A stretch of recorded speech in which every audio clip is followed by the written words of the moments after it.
Бейнебаянды бастамас бұрын айта кетейін. Каналға аз ғана адам жетпей тұр. Подписка басып көтсеңіздер, разы боламын. Бұл оқиға шын өмірден алынған. Жүрегіңізді тебірентетін, ойландыратын шынайы әңгімелерді осы видеодан тамашалаңыз. Кеш ерте түскендей көрінді. Үйдің іші тым-тыныш. Ас бөлмедегі сағаттың тықылы ғана естіледі. Ол дыбыс әйелдің жүйкесіне баяғыдан таныс. Күйеу вақтыға кеткен сайын осылай болатын. Күйеу кеткеніне 15 күн. Әлі 15 күн бар. Әйел терезеден сыртқа қарады. Аулада бірен-саран шамдар жанып тұр. Қараңғылық қалың. Қолындағы телефонын қайта-қайта тексереді. Күйеуінен хабар жоқ. Жұмыста шығар деп өзін жұбатады. Бірақ ішіндегі бір нәрсе мазасыз. Шай қойып диванға отырды. Телевизор қосулы. Бірақ не көрсетіп жатқанын білмейді. Ойы басқа жақта. Сол сәтте телефон дір етті. Бейтаныс емес номер. Ерлан. Күйеуінің досы. Бір ауылда өскен, бір цехта істеген, бір нанды бөліскен адамдар. Күйеуі оған қатты сенетін. Сәлем қарындас, мазалап тұрған жоқпын ба? Дауысы әдеттегіден өзгеше, шаршаңға, тіпті бір түрлі.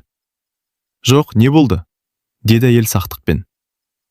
Қиын жағдай болып тұр. Үйге кіріп шықсам деп едім. Ұзақ емес, 1 сағатқа. Әйел үнсіз қалды. Ішінен, неге дәл қазір? Деген ой өтті. Күйеуің білетін шаруа, уайымдама, деп қосты Ерлан. Сол сөз шешуші болды. Жарайды, деді ол. Кел. Телефонды қойды. Жүрегі түсініксіз соғып кетті.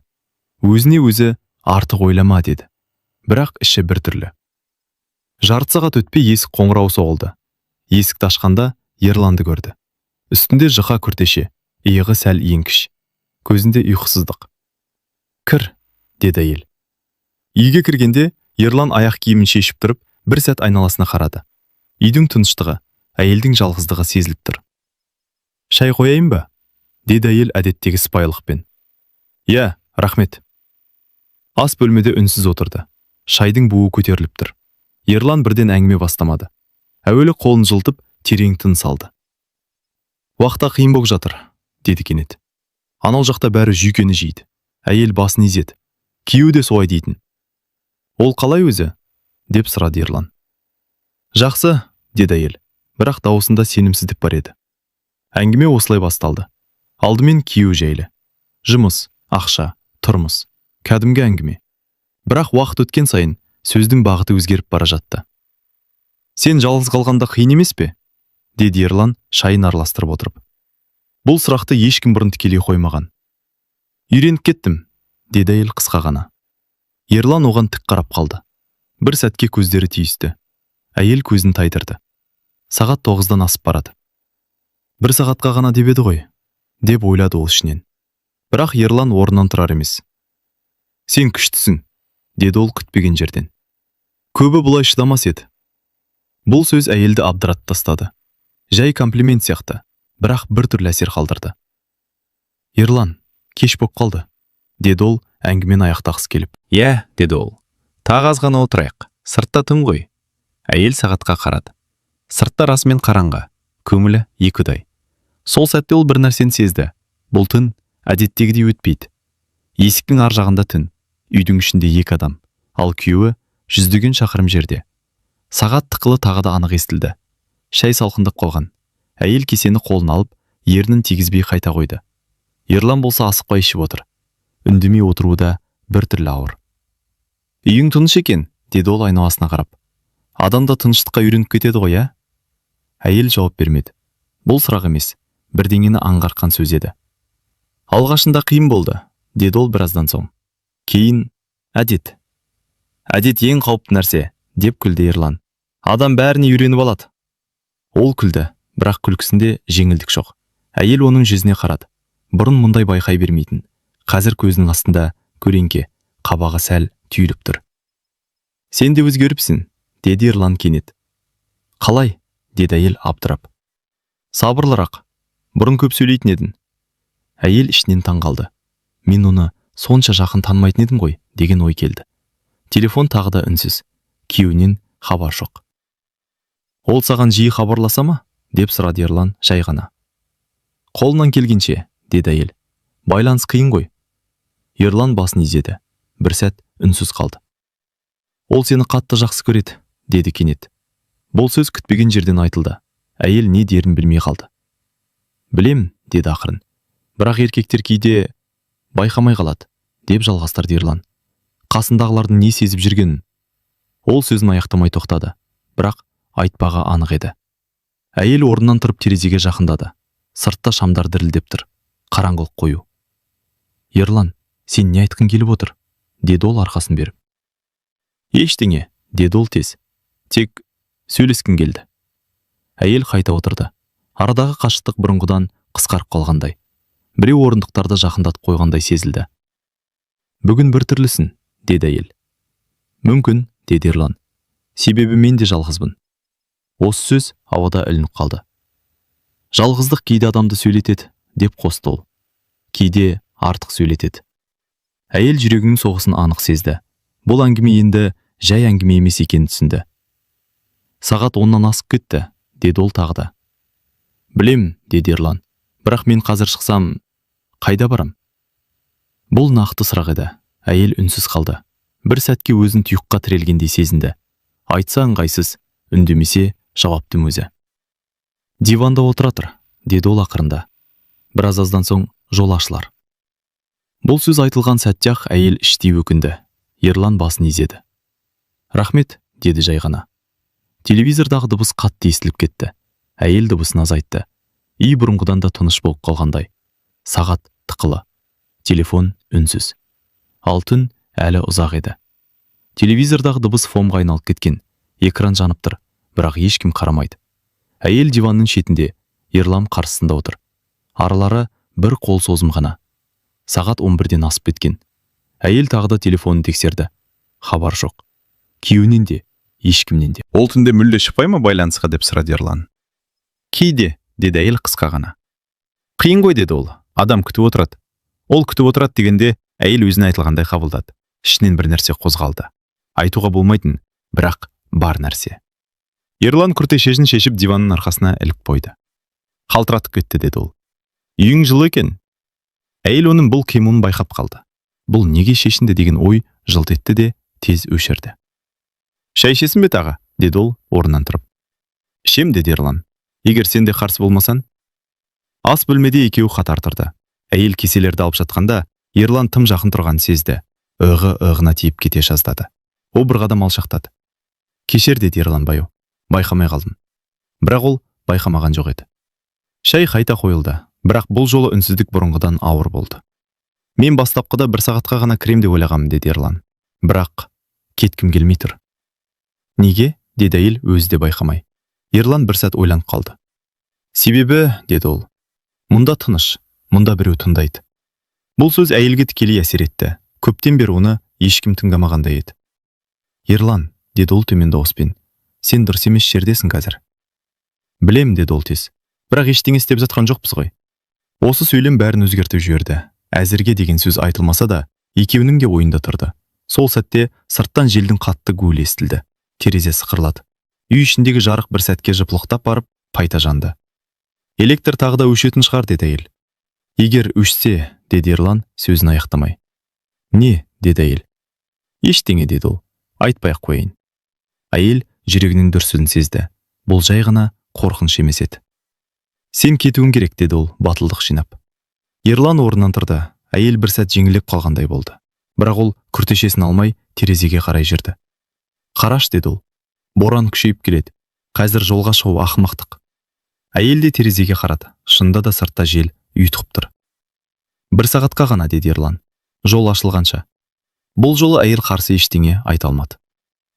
Сағат 12-ге жақындап қалған. Түннің ортасы. Үйде 2 адам. Ал сыртта кетуге мүмкіндік жоқтай.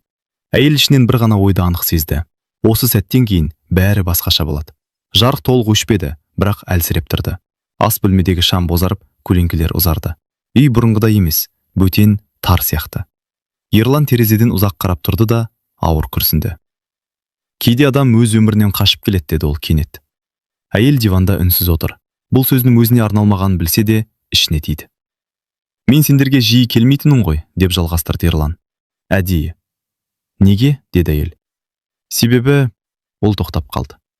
Артық ойлардан қорықтым. Әйелдің жүрегі шым ете қалды. Қандай ойлар? Деді ол. бірақ бұл сұрақты қоюға дайын емес еді. Ерлан бұрылып оған тік қарады. Бұрын мұндай көзқарасты көрмеген, ашық, жасырын емес. Менің өмірім шашылып кетті, деді ол баяу. Отбасы жоқ, үй жоқ. Бір жұмыстан, бір жұмысқа. Ал сендерде бәрі бар сияқты көрінетін. Көрінетін, деді әйел еріксіз. Бірақ ішін ешкім білмейді. Бұл сөз өзінен өзі шығып кетті. Айтып қойғанына бірден өкінді. Ерлан оны ұстап алды. Дәл солай, деді ол. Ішін ешкім білмейді. Ол да диванға отырды. Бұл жолы тым жақын. Әйел шегінгісі келді, бірақ қозғала алмады. Ол саған қатты сенеді, деді Ерлан. Кейде тым қатты. Бұл нені білдіреді, деді әйел. Кейде сенім соқырлық, деді ол. Ал соқыр адам жанындағыны байқамайды. Үй ішіндегі ауа ауырлап кетті. Ерлан, сен тоқта, деді әйел. Бұл дұрыс емес. Мен білем, деді ол бірден. Бірақ мен шындықты айтып отырмын. Ол басын төмен салды. Кейде адамды біреу тыңдаса болды, деді ол. Артық ештеңе керек емес. Әйел оның қолының қалтырап тұрғанын байқады. Сен бүгін көп іштің бе? Деп сұрады ол.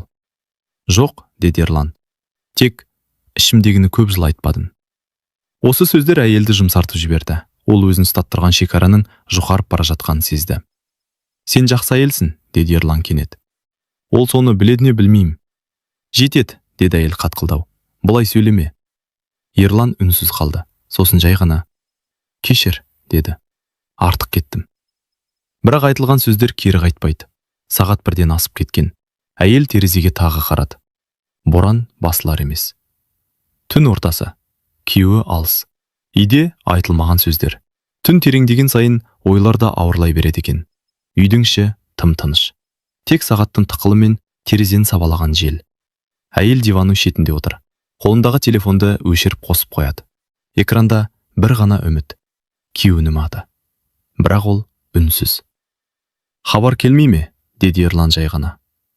Жоқ, деді әйел. Әдетте бұл уақытта жазатын. Ол өзі де байқамай мұңайып кетті. Осын Ерлан бірден сезді. Уайымдама, деді ол. Ертең бәрі жақсы болады. Ертең деген сөз әйелге алыс естілді. Қазір түн. Қазір ол жалғыз. Сен күткенді ұнатпайсың, деді Ерлан. Көзінен көрініп тұр.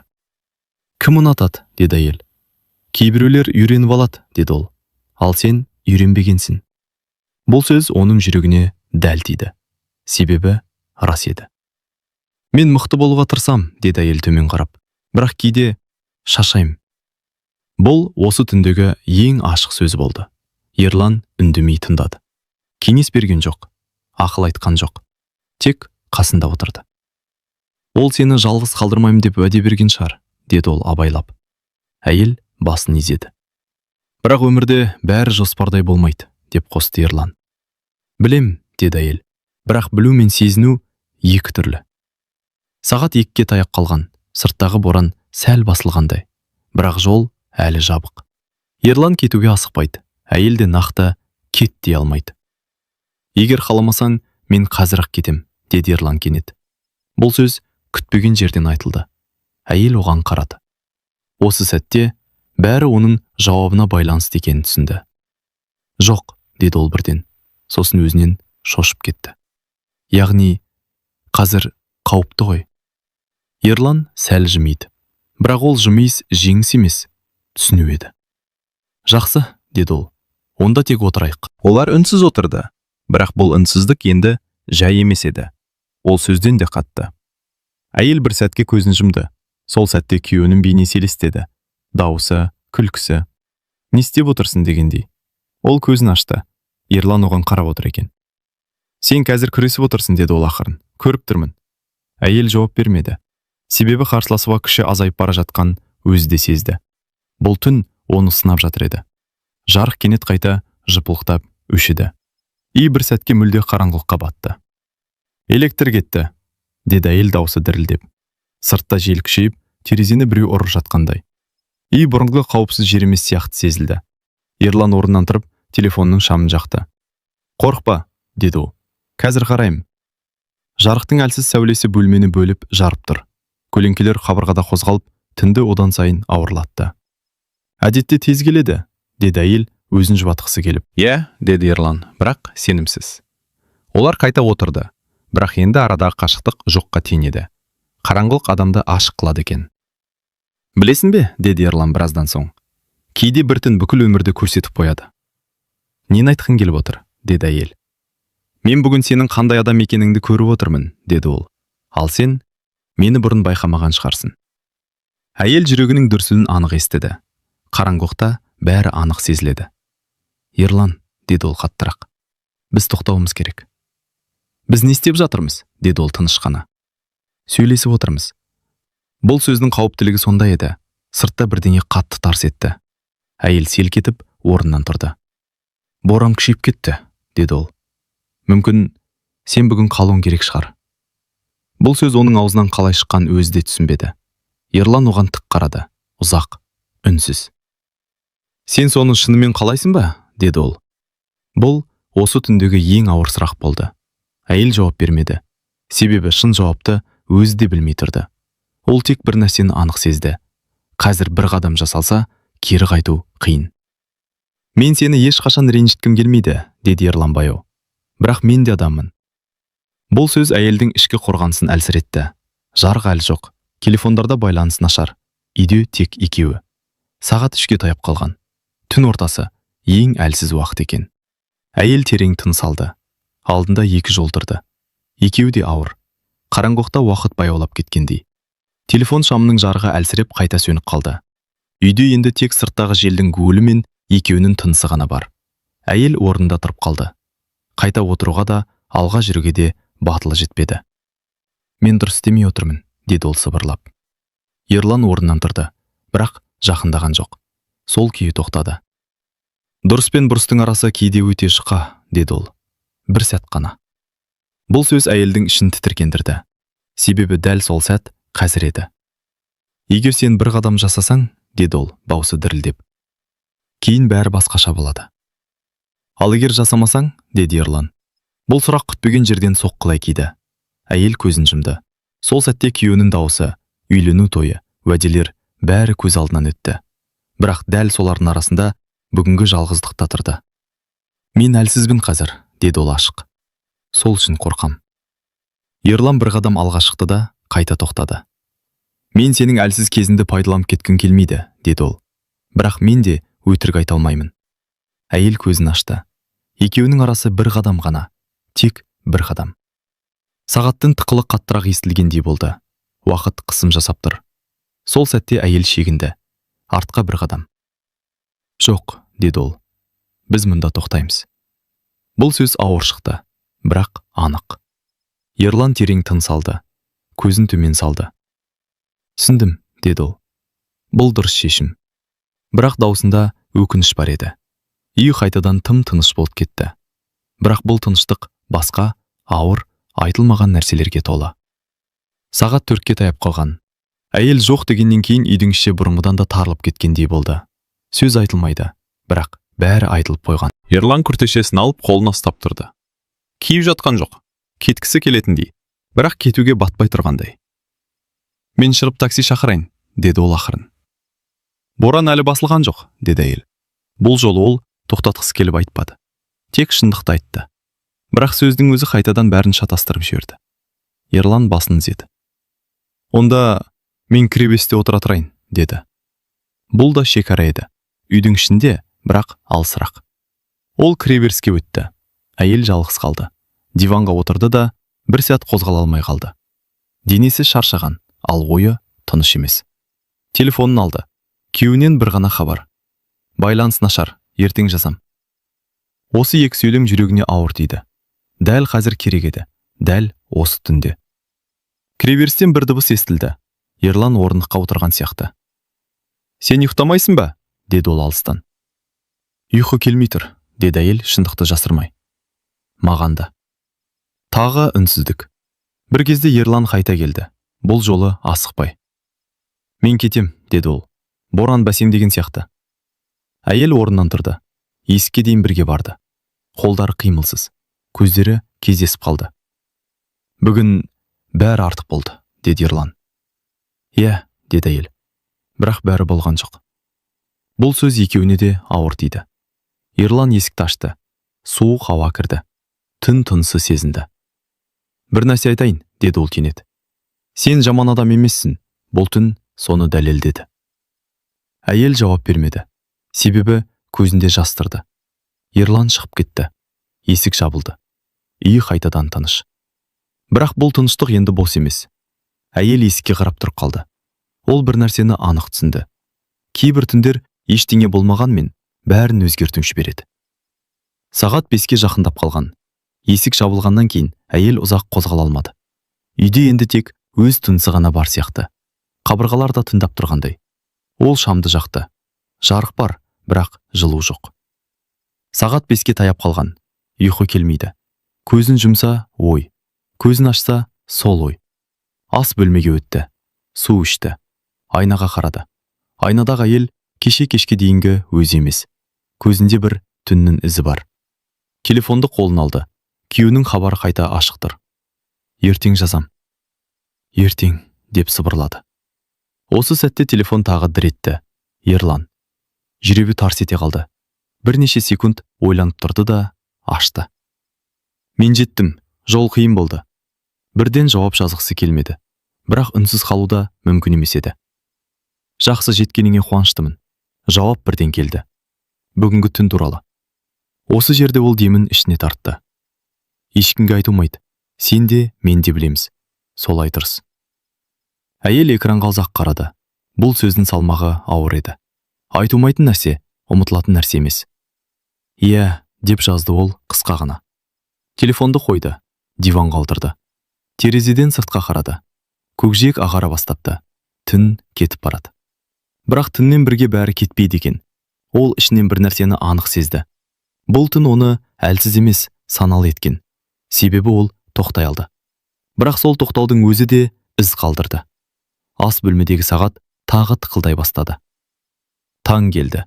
Таңғы сәуле терезеден ақырын сырғып кірді. Үй бұрынғыдан өзгеше көрінді. Түннің ауыр тыныштығы әлі ізі қалған. Бірақ сыртта жаңа күн басталып бара жатыр. Әйел диванға отырды. Көзінде шаршау. Қолында телефондағы соңғы хабар. Қолын терең деммен жылатты, басын қолына қойды. Көз алдына өткен түннің барлық сөздері, үнсіздік, күтулер және шешімдер ойнады. Бұл түн бәрін өзгертті, деп сыбырлады өзімен сөйлескендей. Телефон тағы дір етті. Күйеуінен қоңырау. Сәлем, деді оның даусы. Әдеттегідей жылы, бірақ әлі де әлсіз шаттық бар. Қалайсың? Әйел телефонын қоятын шығар сияқты болды, бірақ жасырмады. Көзін жұма отырып, жақсы, тек бір түн қиын болды, деп жауап берді. Түсіндім, деді күйеуі. Өзіңді жайлы сезін. Әйел телефонды қойды да терезеге қарап тұрды. Күн шыққан сайын көлеңкелер қысқарды, бірақ ішкі өзгеріс жоққа шықпады. Ол енді бұрынғыдай емес еді. Үй бұрынғы тыныштығын сақтап қалғандай, бірақ бөлмедегі ауа ауыр еді. Түнде болғандар, айтылмаған сөздер тек қана оның ішкі әлемінде қалған. Қарапайым күнделікті таң, бірақ оның өмірінде бір бөлік түнге байланғандай. Ештеңе болмай қалды, деп ойлады ол. Бірақ бәрі өзгерді. Сағат таңғы 8-ге жақындап қалды. Әйел әлі диванда отыр. Терезеден күннің алғашқы сәулесін бақылап. Бөлмеде тыныштық, бірақ жүрек әлі дүрсілдеп жатыр. Телефон тағы да дір етті. Күйеуінен. Бұл жолы хабар ұзақ күткендей жылы болды. Сәлем, мен бүгін таңертең бардым. Сен қалайсың? Әйел қысқа жауап жазды, бірақ әр әрпі салмақты болды. Жақсы, тек бір тым қиын болды. Хабар тез жауапсыз қалды. Әйел демін ішке тартып, ойға батып отырды. Бұл жолы өзіне шындықпен қарау керек екенін сезді. Мен оған бәрін айта алам ба, жоқ па? Деді ол өзімен сөйлеп. Әлде ішімде сақтаймын ба? Телефон тағы дір етті. Күйеуі қайта жазыпты. Жақсы, мен саған сенемін, барлық қиындықтардан аман шықтың. Әйел көзін жұмды. Оның ішкі әлемі екіге бөлінді. Бір жағы күйеуі, бір жағы түндегі Ерлан мен айтылмаған сөздер. Олардың екеуі де оның өміріне із қалдырғандай. Не істеу керек? Деп сыбырлады ол өзімен. Ашу керек пе? Әлде үнсіз қалдыру керек пе? Сағат тоқтап қалғандай болды, бірақ ішкі дауыс анық айтты. Бәрін бір сәтте шешуге болмайды. Кейде уақыт өз шешімін береді. Әйел телефонды қойып терезеге қарады. Күн ашыла бастады. Жел бәсеңдеді. Ал түн оның ойында, жүрегінде есінде қалды. Ол бәрін біледі, бірақ бәрін айту міндетті емес еді. Мүмкін бәрі дұрыс жолда, деді ол өзімен сөйлеп. Ал шындықты мен ішімде сеземін. Күн көтеріле бастағанымен әйел ішкі жан дүниесімен түнді әлі өткізіп жатырдай сезінді. Диванда отыр, қолында телефон. Күйеуінен хабар бар, бірақ бір нәрсе оны толғандырады. Сол кезде тағы бір хабар келді. Бұл жолы Ерланнан. Мен кеттім, бірақ бәрін дұрыс жасадым деп ойлаймын. Бұл түнді ешкім білмейді. Тек сен менің ойымдасың. Әйел телефонды ұстап ұзақ қарады. Жауап жазғысы келді, бірақ саусақтары дірілдеп тұрды. Бір жағынан түннің бәрі, айтылған сөздер, көзге көрінбеген жанасулар. Бір жағынан күйеуі, өмірі, отбасы, сенім. Шынымен ешкім білмеу керек пе? Деп сыбырлады ол өзімен. Әлде бәрін айту керек пе? Ол телефонды қойды. Бір сәт тыныштық. Қабырғалар, терезе, диван, бәрі бұрынғыдай, бірақ енді ішкі өзгерістер сезіледі. Ерланның сөзін сақтау керек, деп ойлады ол. Бірақ ішімде бәрі бар. Бәрі көрініп тұр. Менің таңдаған жолым тыныштық. Сол сәтте әйел өзінің шынайы күшін сезді. Тек тоқтау бұл әлсіздік емес, бұл шешім. Оның ішкі әлемі өзгеше болды. Бір сәттің салмағы оны әлсіз емес, саналы етті. Телефон қайта дайыр еткен жоқ. Өзі тыныс алып, ішкі дауысын тыңдады. Көрген, сезген, өткен бәрі оның ішінде сақталады, бірақ сыртқа шықпайды. Бәрі болды, деді ол қаттырақ. Өз-өзін сендіре отырып. Мен дұрыс шешім қабылдадым. Күн толық көтеріліп, бөлмені жылы жарық басты. Сыртта боранның соңғы қалдықтары ғана көрінеді. Ағаштардың бұтақтары желде шайқалып, көшелер суланып қалған. Әйел диваннан тұрды. Терезеден сыртқа қарады. Көргені жаңа күн, жаңа мүмкіндік.